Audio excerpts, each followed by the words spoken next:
আজকে আমাদের আলোচ্য বিষয় পারচেজ ডে বুক বা পারচেজ বুক। আর এখন আমরা আমাদের আগের ভিডিওতে ক্লাসিফিকেশন অফ জার্নাল নিয়ে আলোচনা করেছি। তার প্রথম হচ্ছে ক্যাশ বুক।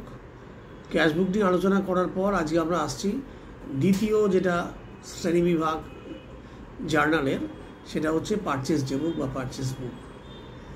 তাহলে প্রথমে জানতে হবে পারচেজ ডে বুকটা কী এবং কেন একে মেনটেন করা হয়, এর ফাংশন কী। পারচেজ ডে বুক হচ্ছে একটা জার্নাল যেটাকে আমরা মেনটেন করি to record credit purchases of goods. বাকিতে কোনো মাল কিনলে, বাকিতে কোনো গুডস কিনলে এটা আমরা এখানে লিখে রাখি। তাহলে গুডস কাকে বলে আমরা আলোচনা করেছি, আজকে আবার একবার বলছি। সেটা হচ্ছে commodities or articles which are purchased with a view to resale or to manufacture finished products are called goods. তার মানে যে সমস্ত দ্রব্য আমরা পুনরায় বিক্রি করার জন্য কিনছি বা কাঁচামাল হিসেবে কিনে আবার সেটাকে ফিনিশ প্রোডাক্টে কনভার্ট করে বিক্রি করে দেওয়ার জন্য কিনছি, সেগুলো সব হচ্ছে গুডস। তার মানে ব্যবসায়ী যে নিয়ে ব্যবসা করে সেটাই হচ্ছে তার কাছে গুডস। একটা টেলিভিশন সেট একজনের কাছে গুডস হতে পারে আর আমাদের কাছে অ্যাসেট হতে পারে।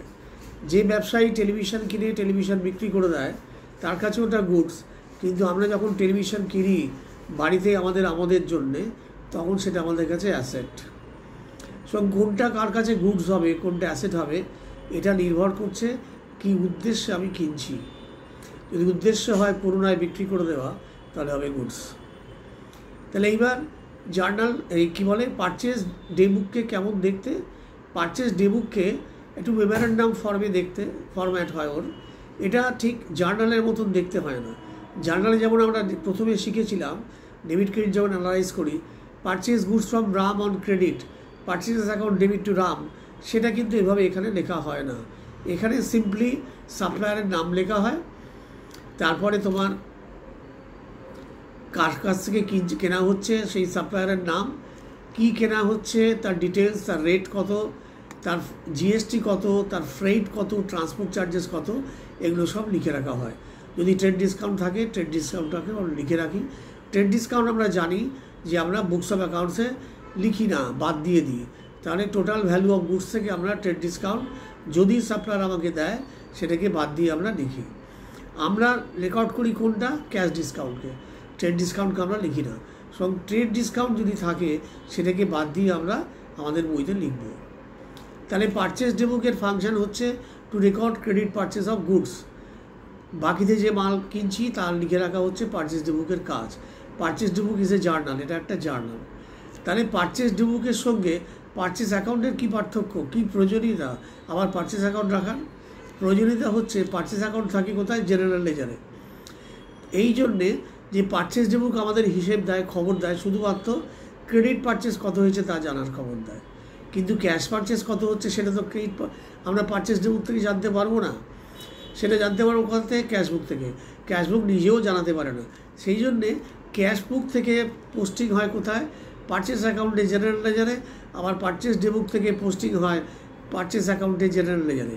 এই দুই মিলে যোগফল হচ্ছে টোটাল পারচেস ডিউরিং এ ইয়ার বা ডিউরিং এ পার্টিকুলার পিরিয়ড। তাহলে পারচেস অ্যাকাউন্টের ফাংশন হচ্ছে তোমার সংস্থাকে জানানো যে এবছর কত বা এই মাসে কত টোটাল পারচেস হয়েছে, comprising of cash and credit. Cash এবং ক্রেডিট মিলিয়ে কত টাকার আমরা জিনিস কিনেছি সেগুলো সব পারচেস অ্যাকাউন্ট বলে দেয়। তাহলে পারচেস ডে বুকের যে টোটালটা সেটা পারচেস অ্যাকাউন্টে যাচ্ছে অ্যাজ ক্রেডিট পারচেস, আর একটা টোটাল চলে যাচ্ছে জেনারেল লেজারে। সানডে ক্রেডিটার্স নামে একটা অ্যাকাউন্ট খোলা হয়, যেমন যাদের কাছ থেকে আমরা কিনছি এই মালগুলো তাদের নাম ধরো ABCD। এই ABCDর যোগফল হচ্ছে সানডে ক্রেডিটার্স। এদের সবাইকে মিলে আমরা বলি সানডে ক্রেডিটার্স। এইটা চলে যাবে জেনারেল লেজারে সানডে ক্রেডিটার্স অ্যাকাউন্টের ক্রেডিট দিকে বাই পারচেজেস বলে। তাহলে ডাবল এন্ট্রি সিস্টেমের যে মূল বৈশিষ্ট্য, প্রত্যেকটা লেনদেনকে দুটো দিকে লিখে রাখা, একটা ডেবিট একটা ক্রেডিটে, এটা সেখানে সম্পূর্ণ হচ্ছে। আমরা পারচেস অ্যাকাউন্টে ডেবিটে লিখছি সানডে ক্রেডিটার্স, আর সানডে ক্রেডিটার্সে জেনারেল লেজারে লিখছি বাই পারচেস। তাহলে এখানে ডাবল এন্ট্রিটা কমপ্লিট হয়ে যাচ্ছে। তাহলে এই যে পার্সোনাল অ্যাকাউন্টের বিভিন্ন নাম যাদের কাছ থেকে আমরা কিনছি সাপ্লায়ার, তাদের জন্য একটা পৃথক লেজার থাকে, তার নাম হচ্ছে ক্রেডিটার্স লেজার। এটা লেজারের একটা শ্রেণীবিভাগ, লেজারের যে শ্রেণীবিভাগ তার একটা অন্যতম বিষয়। আর একটা থাকে ডেটার্স লেজার। তাহলে ক্রেডিটার্স কাকে বলে? যাদের কাছ থেকে আমরা বাকিতে মাল কিনি, আর ডেটার্স হচ্ছে যাদের আমরা বাকিতে মাল বিক্রি করি।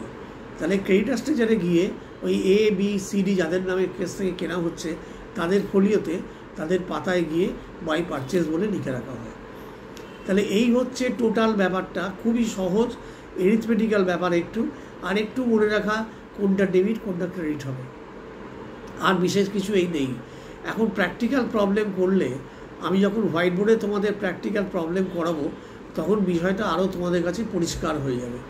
তাহলে যদি কোনো অসুবিধা থাকে বুঝতে, তাহলে আমার কমেন্টস কলামে লিখবে, আমি পরের ভিডিওতে সেই তোমাদের যে কনফিউশন বা ডাউট সেটা ক্লিয়ার করে দেবো। তাহলে আজকে এই পর্যন্ত থাক, গুড বাই।